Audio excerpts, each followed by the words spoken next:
On me, and I want him to withdraw that now. I am serious about this. You cannot do this to me on the floor of the House. I withdraw that. I do not have evidence that she particularly voted for or didn't vote for Dr. Bawumia. But the fact remains that Dr. Bawumia lost in her constituency.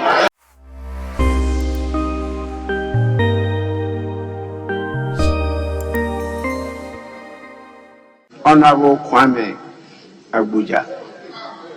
That is a leader. Mr. Speaker. A leader is entitled to, from the agreement, 25 minutes. Mr. Speaker, I thank you for the opportunity to make my contribution to the budget statement as presented. Mr. Speaker, I listened to my colleague, the chairman of the Health Committee, who is a fine gentleman, make his presentation.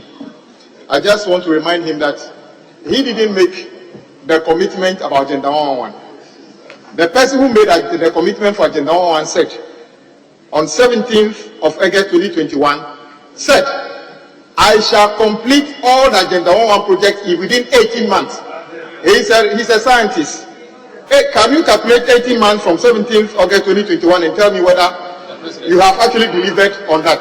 So if you want to be the president and make your own commitment, you should have contested when they were doing the primaries. The person who wanted to contest is one of you who was Honorable Kenya Japan, who you didn't vote for. So the next time contest, you didn't make the promise. So the president has failed the agenda. Whether he complete 99% another time, he has failed the commitment. Mr. Speaker, let me make this few comments. Mr. Speaker, this budget was presented by our colleague who is not a member of parliament, Honorable Ken Uforiata. I'm just wondering, when I see my colleague from the other side giving him funds, whether Ghanaians can trust the lot here. In fact, Mr. Speaker, I see you have here a news by City Newsroom. All MPs now want Ken Uforiata removed by majority leader. You didn't want the person to be the finance minister. Yet you know the budget, you are giving him funds. You cannot be trusted. None of you can be trusted. Because you cannot walk your talk. If you can be trusted, you should have asked. In fact, the day he was reading the budget, you should have left the room. So all of you, including even the deputy whip, didn't vote for the president, how do you call it, vice president. So I'm saying that when you have a situation, the person who read the budget, you didn't want him to read the budget. The vice president who wanted to be your candidate, almost 40% of you rejected him. Yet you want him to be the one giving us the future. In fact, he lost in your constituency, Honorable Lydia. So what is your point? The vice president lost in your constituency. I don't even know what you are standing up to do. Did he not lose in your constituency? He lost. He lost even Honor Afenyo's constituency. You and him didn't vote for him. As for majority leader, he probably voted for him because he wanted to be running mate. But you didn't vote for him. You did not vote for him. So sit down, sit down. You can talk. You cannot talk. You sit down. Mr. Speaker, let's go to that. Please, majority leader is on his feet. Yes, please. Mr. Speaker, I don't know why my colleagues, anytime we get up, they want to really link me up with something, running mate, whatever. Mr. Speaker, yesterday, my colleague, the former minority leader, was saying that I'm concentrating on my running mate campaign. Mr. Speaker, let me state it here clearly that there is no contest for the position of a running mate. I'm not involved in campaigning for running mate position. Mr. Speaker, it should be loud and clear. It should be loud and clear. And my colleague should also not involve himself in conjectures. He says, I probably voted for the vice president in my constituency. What has that got to do with the with the budget. Mr. Speaker, finally, let me draw my colleagues' attention to the import of Order 93.3. One relevance, and also involving the conduct of a member of parliament. We should stray away from that. I mean, the budget debate is very substantial, and I know you are capable of debating. Don't involve yourself in extraneous matters unrelated to the budget. Go straight. You are capable. Budget. Mr. Speaker. Please, honorable members, the majority leader is right. His name was mentioned, but he's not in contest. And the issue of relevance is important. Please, I said his name was mentioned, but he is not in contest. He's not contesting for the position of. As to there being contest on that one is debatable. I don't want to debate that because, as you rightly observed, the speaker is not to participate in debate. Yes. So, Deputy Majority Whip, yes. Thank you, Right Honorable Speaker. Speaker, I take serious, and I repeat, serious objection to what Honorable Swig just did. It is an attack on me, and I want him to withdraw that now. I am serious about this. You cannot do this to me on the floor of the House. I take serious objection to that. And you cannot start the campaign here on the floor of the House. It is serious, and I want you to withdraw it now. Thank you.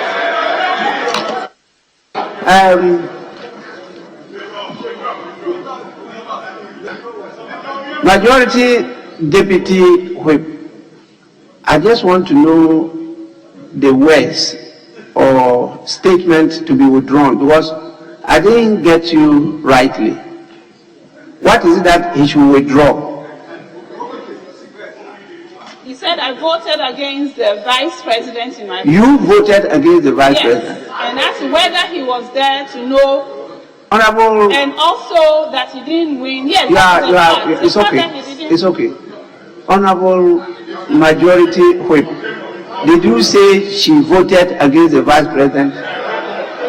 Mr. Speaker, I hold here the result of the presidential primaries from Ayawaso, West Ogun. Honorable, Honorable Majority Leader, yes, you haven't answered my question. Yes, I'm going to answer the question. I said, Honorable Dr. Baumia got 444 votes in her constituency. Honorable Ken Ejepong got 5 votes from the constituency. Statistically, he is one of those people who didn't vote for Dr. Baumia. That is, I said it. Statistically, she is one of those people who didn't vote for Dr. Baumia. How do you prove? Okay, you can prove that you voted for him. Prove that you voted for him.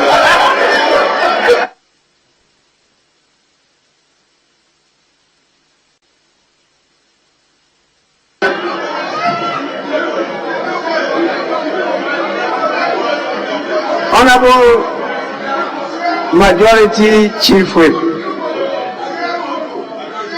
it doesn't follow. It doesn't follow at all. So you have to withdraw that statement about her. Mr. Speaker, I withdraw that. I do not have evidence that she particularly voted for or didn't vote for Dr. Baumia. But the fact remains that Dr. Baumia lost in her constituency.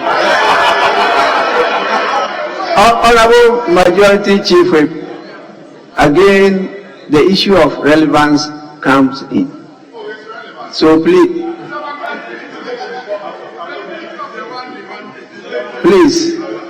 relevance.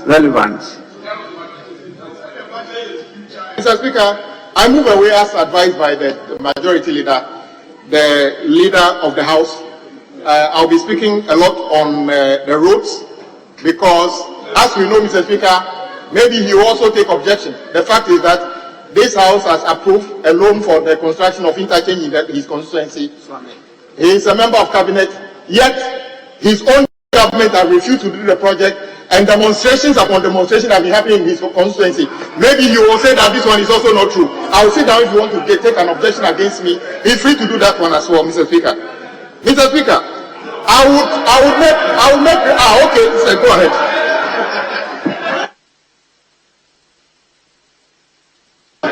Majority Leader. Mr. Speaker, I thought the minority chief whip was going to do the needful by withdrawing or apologizing to the lady. He did it.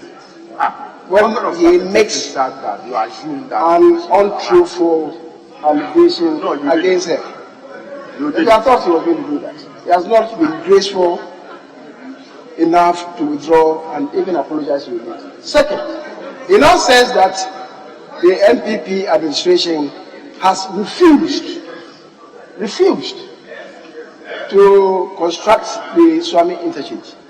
Mr. Speaker, what is the evidence in that? That government has refused to do that. If you are saying that government has not as of yet done that, I will agree with you. But to say that government has refused, willful intent. Mr. Speaker, Yanapo Abuja, don't certify yourself with the accolade of being an embodiment of controversy.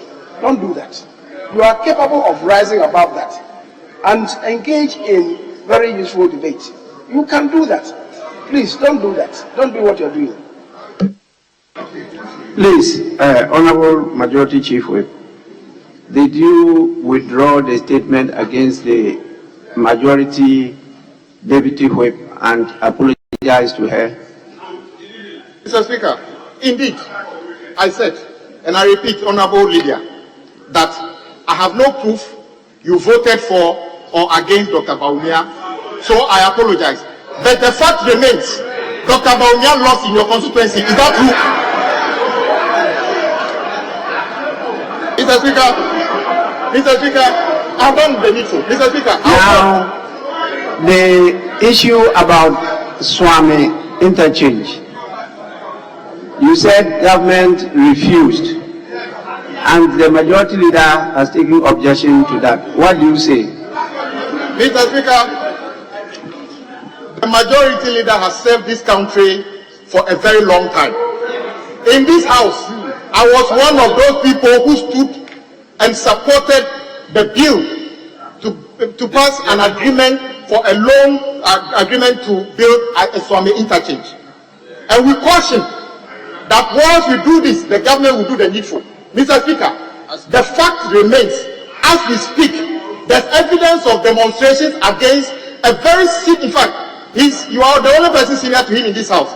In his constituency, as we speak, the Swami interchange project is not going on. Is it true or not? He came here, Mr. Speaker. We are here, Mr. Speaker. Mr. Speaker, he said that as of yet. Yes, Mr. Speaker, as we speak, that interchange project is not going on. He says that I should say that they didn't refuse, but they are not doing it. I don't even know the difference. Mr. Speaker, but Mr. Speaker, it's a serious matter. So the interchange is not about him. If you go to Kumasi and you see what is going on there, we ought to do it irrespective of the government that is in power. Exactly. So I'm only sympathizing with you. That is all it is, Mr. Speaker. Let's move on. This budget was presented on behalf of the President, His Excellency President Akufo-Addo. The chairman of the economic management team is Dr. Mahamudu Baumia.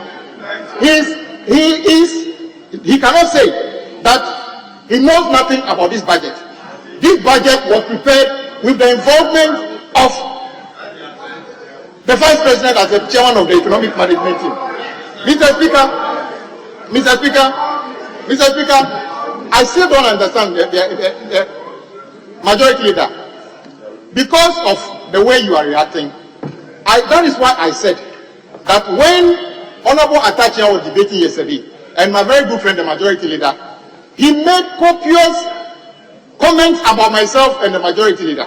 Nobody here made any objections to that. Yes, and I'm saying that Honorable Dr. Atuforsen did not take any part in preparing this budget. Dr. Bawumia did. But almost 40% of you rejected him during your internal primaries. You didn't want him to lead you internally. But you are saying that this budget is for the future in the name of Dr. Bawumia. If 40% of you don't even trust in him, how can the rest of the country trust in him? 40% of you didn't vote for him. That is the point I'm making. So you rejected him, then you want to sell him to Ghanaians? No, we won't buy him. Mr. Speaker, let me go to the road sector. Mr. Speaker, when it comes to road and transport, Mr. Speaker, before I get there, Honorable Dr. Afiye, a very good gentleman, made some comments about health. Mr. Speaker, these are the facts, and you have served at the health ministry. As we speak, there's no evidence that NPP in the almost 8 years have started and completed any district hospital. Have started and completed. Zero. We can tell you today that when you go to La Jena, I said you have not started and completed, Mr. Speaker. But the La Jena hospital is a very important project. The reason we are not doing it has nothing to do. Yes, Majority Deputy Whip. Mr. Speaker, on a point of order, the Minority Chief Whip made a statement that is not true. He said the MPP government have not started any hospital and completed. In Tolon, the President Akufo-Addo cut the sword for the construction of the Tolon District Hospital. Yes. And the hospital was commissioned by the Vice President. So it is not true. It is not true. The sword cutting was done by His Excellency the President, and it was commissioned by the Vice President. So it is not true we have started and completed. That is not true. My district is an example. So he should withdraw that.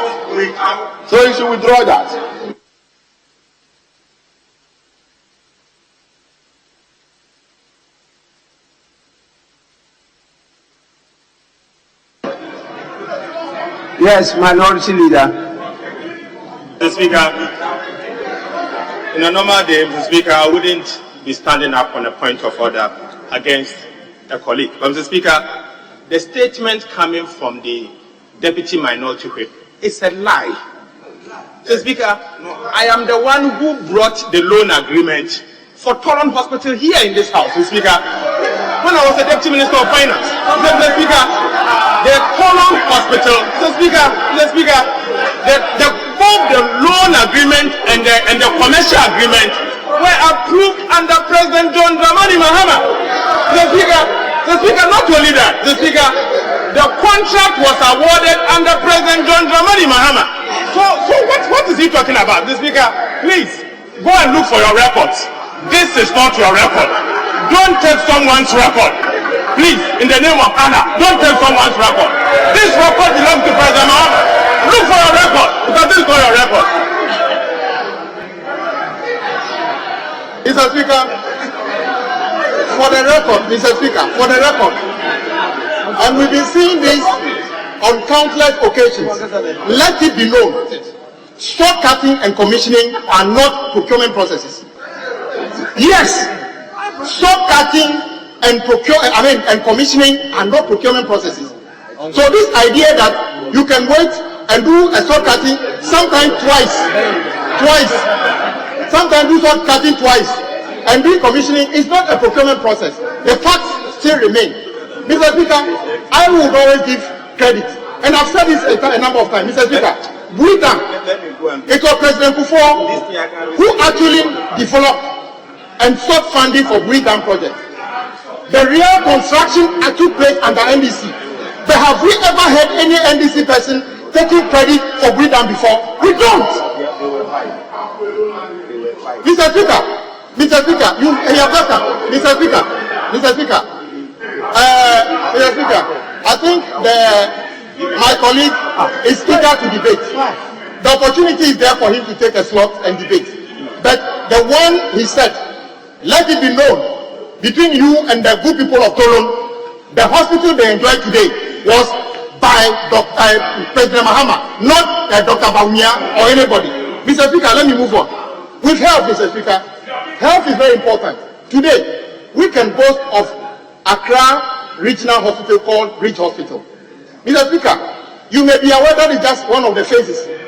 The second phase of that project has been suspended by the President Akufo-Addo government to date. Interestingly, today, as we speak, Mr. Speaker, right opposite, while they abandon the Rich Hospital, the next phase, they are building a $250 million Bank of Ghana headquarters opposite. Choose between healthcare and the headquarters for Bank of Ghana. Which one will you choose? Mr. Speaker, today, we can boast of many health facilities under President Mahama. Very importantly, I don't remember the last time a government has started and completed to today. There are people who go to university in Ho, University of Health and Allied Sciences, and become medical doctors. You can go to Cape Coast and do medicine in Cape Coast. These are tangible and sustainable ways of developing healthcare in our country. Which university have you started and completed in your 7 years? Pardon, which one? Mr. Speaker, the record is abysmal. So let it be known. You don't need 7 years to build one district hospital. Okay, as for Agenda 111, it's true. There are many construction sites dotted around the country called Agenda 111. Mr. Speaker, but let it be known, you said you will do it in 18 months.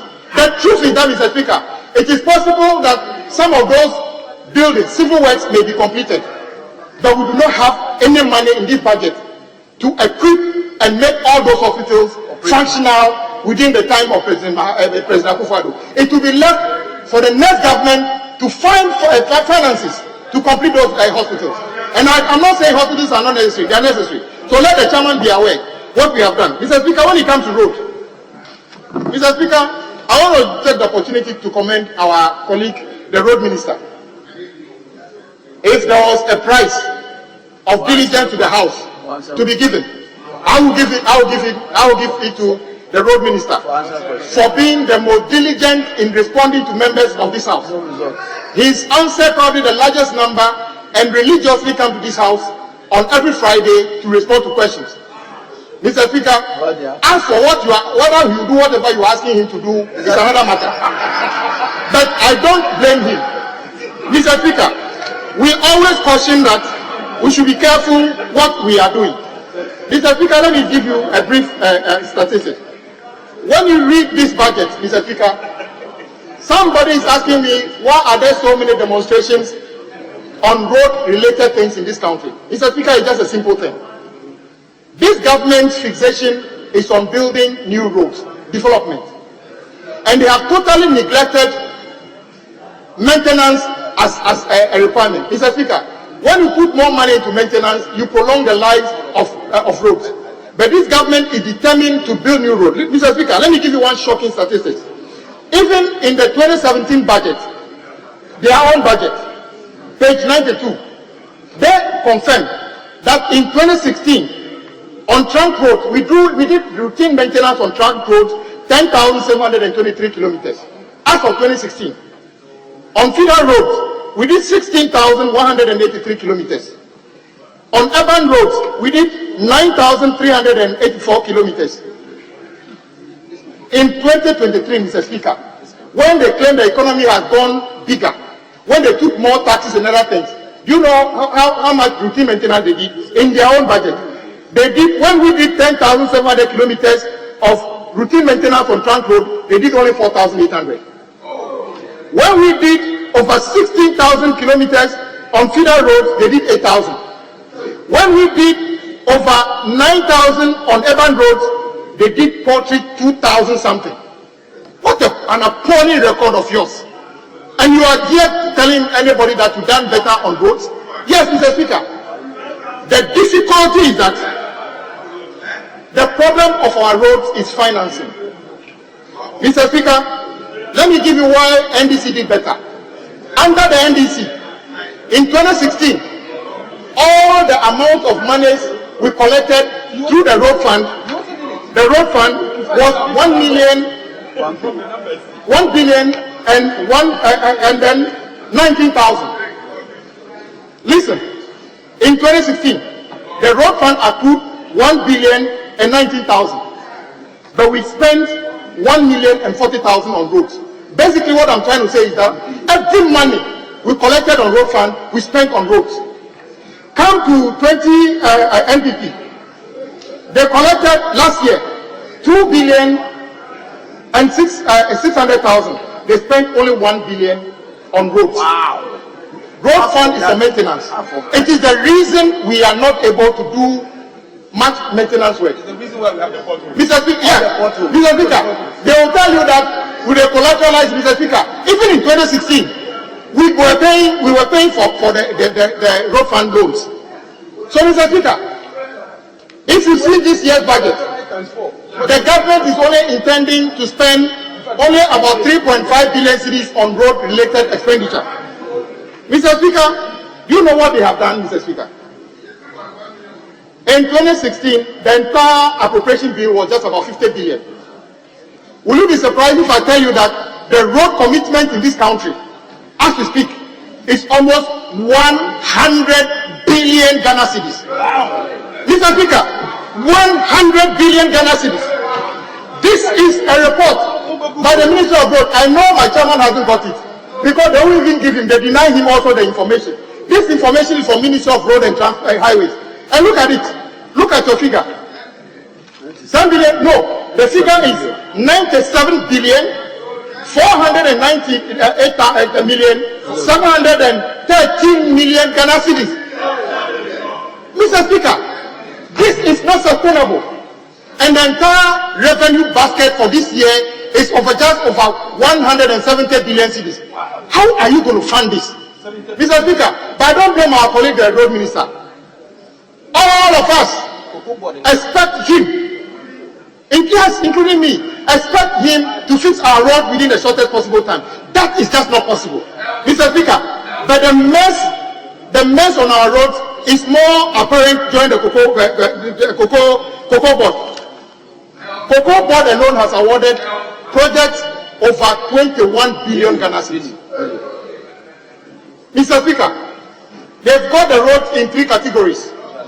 Category 1 alone, Mr. Speaker, as of February, the interest on delayed payment alone is over 260 million Ghana cedis.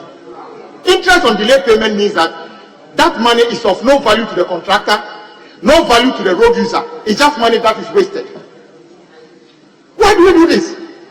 Sometimes, the Speaker, when certificates are paid to contractors, sometimes as much as 50% of the value is interest on delayed payment. This is not right, Mr. Speaker. We should do something about this. But the road ministry is trying to do something, Mr. Speaker. It's controversial, but maybe we should think about it. They are not aware that the road minister has quietly decided that half of these road projects are going to be cancelled. They are not yet aware. Half of this project, in fact, you see, I'm saying they are denying you information, you don't believe it. It is in this document.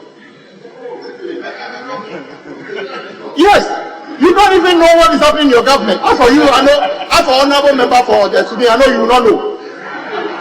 There's a good reason not to let you know. Mr. Speaker, the cocoa board is grossly mismanaging the accruals we give them. Mr. Speaker, it was in this house that I pleaded time and again that the so-called audit on the Cocoa Road project should be laid here. The Cocoa Road chief executive, our former colleague who was an agri minister, claimed he said he laid it here. I've gone to all the clerks and tell them, show me the copy of the report. None of them can prove to me today that that report has been laid. Because the propaganda by President Akufo-Addo when they were campaigning, that President Mahama awarded Cocoa Road project to roads that didn't exist was a lie. It did not happen. You should apologize to President Mahama. Indeed, if the report actually pointed to anything and toward, you would have been running to talk about it. Mr. Speaker, as we speak, Mr. Speaker, on the issue of aviation, Mr. Speaker, I want to commend our colleagues. They have gone to complete the project started by President Mahama at Tamale Airport. And today, you can fly from Tamale, and much of Hajj is done from Tamale now. a very beautiful terminal. Phase 1, the extension of the runway and other things have been done, and then we started the phase 2, and then we didn't actually complete it before they came. They came and completed it. I'll give them credit for that. The same applies to the Kumasi Airport. We did the runway, started the terminal building, and then they came and actually took another loan to complete it. Mr. Speaker, stop worrying yourself. I will say it exactly the way it is. I don't lie about things like this. Mr. Speaker, the problem though is, Mr. Speaker, Kumasi Airport project should have been completed by now. Unfortunately, it's also caught up in the same the problem of the debt restructuring. So unfortunately, the project is not completed. We are looking forward to how that project will be completed. Mr. Speaker, Terminal 3 at Kotoka International Airport is a major income earner for this country. President Mahama refurbished the Terminal 2 and built a brand new terminal at Kotoka. Today, we are all proud when we go through that airport. In fact, that airport has received international credits for many things, and we should pat ourselves in the back as Ghanaians. When it comes to marine, Mr. Speaker, it was this house under President Mahama that saw to the construction of NPS project at the Tema Port. Today, it's a major revenue earner to the country, and we should all be proud of it. Indeed, under the NPP, they have also started some projects at Takrady, which, if completed, will give us a lot of revenue. But, Mr. Speaker, let it be known that when we talk about Buankra inland integrated logistic terminal, we were hoping that by the time that terminal is completed, there will be a dedicated railway from Tema to the site. Mr. Speaker, what the NPP is doing at Buankra is not a good thing.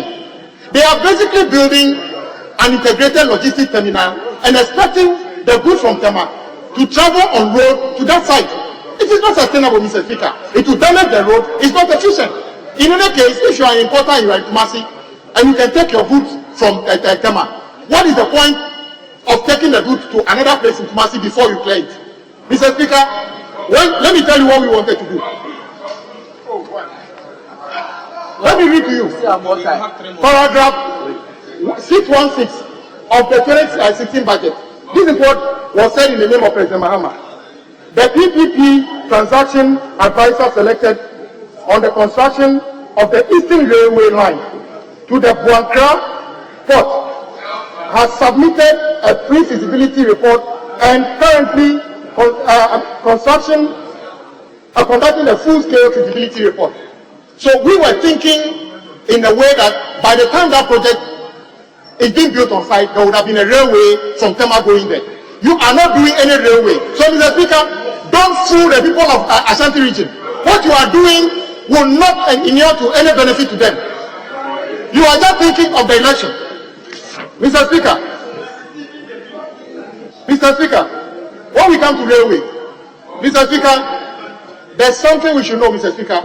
The railway project approved in this house, which was called the Tema Akosombo Railway, this side of the house came and changed the name to Tema Mpakadan Railway, simply because they want to build a bridge over the Volta. But, Mr. Speaker, what they have basically done is to turn the alignment of the railway to nowhere. The railway has been at 98% complete for a long period. In fact, when the project is 98% complete, it's substantially completed to be handed over. Mr. Speaker, do you know why they cannot take it over? Because when you take the goods to Mpakadan, you can't do anything with it. If we were going to Akosombo, we can put them on the badge. So you have actually caused financial loss to the state. I will encourage you, please find a way of either continuing the railway or build a new port to the side that you have sent the railway to, so that we can utilize it. Today, if we commission it, that railway will be a railway to nowhere. It's a sad story. $500 million spent. Mr. Speaker, I want to conclude by saying this, Mr. Speaker. I listened to Honorable Atachia describing Dr. Baumia as the best economist in the country. Mr. Speaker, what about Professor John Bafo? What about so many other people? Mr. Speaker, I mean, you cannot say these things. Mr. Speaker, let it be known that when we say we are going to operate a 24-hour economy, we don't mean what Dr. Baumia is saying. He thinks that we are talking about the operation of 24-hour, don't mind your wife chopper. That is not what we are talking about. We are talking about tangible things, and it is feasible. And we shall be proving to you as the times come why it is necessary to deal with unemployment, to deal with efficiency in our public services within 24 hours. Mr. Speaker. I add you 2 minutes. Mr. Speaker, I also want to call upon you to find a way of bringing the governor of the Bank of Ghana to confirm whether he is aware that under this government, Cocoa Board is still awarding projects denominated in dollars, clearly against the the Foreign Exchange Act, completely at 723, which forbids any government entity for pricing goods and services in dollars. Mr. Speaker, in this document, many of the projects awarded by Cocoa Board are priced in dollars. You understand, Mr. Speaker? So it's a clear violation of the Act. And I think that the Governor of Bank of Ghana must be sanctioned or was brought to this house to explain together with Cocoa Board Chief Executive. Mr. Speaker, with these few words, I see nothing good about this budget that anybody should be proud of. If this was done in the name of President Akufo-Addo and Dr. Bawumia, if this is a summary of your 7 years stewardship, this is a summary of disaster. Nobody in Ghana wants to wake up thinking that you get a false haircut. Nobody wants to be in this country to feel that he would wake up and be told that you cannot. But lastly, Mr. Speaker, let me ask you this. Can you remember these things? I shall protect the public purse. I am too old to steal your money. Yet the council come here. Try me and see. I am not a corrupt person. We don't need to tow we don't need to take loans. We can just tow the various sections of the road and get money to build our roads. I will transform Ghana in 18 months. I will not operate family and friends government. I will make Colonel Lagoon and Adon River touring sites. I will give each constituency $5 million a year. I will arrest the dollar. A hike in fuel prices will be a thing of the past. I will make Accra the cleanest city in Africa. I will build 101 digital hospitals in 18 months. I will build 350 new secondary schools. I will never go to IMF. Mr. Speaker, thank you for the question.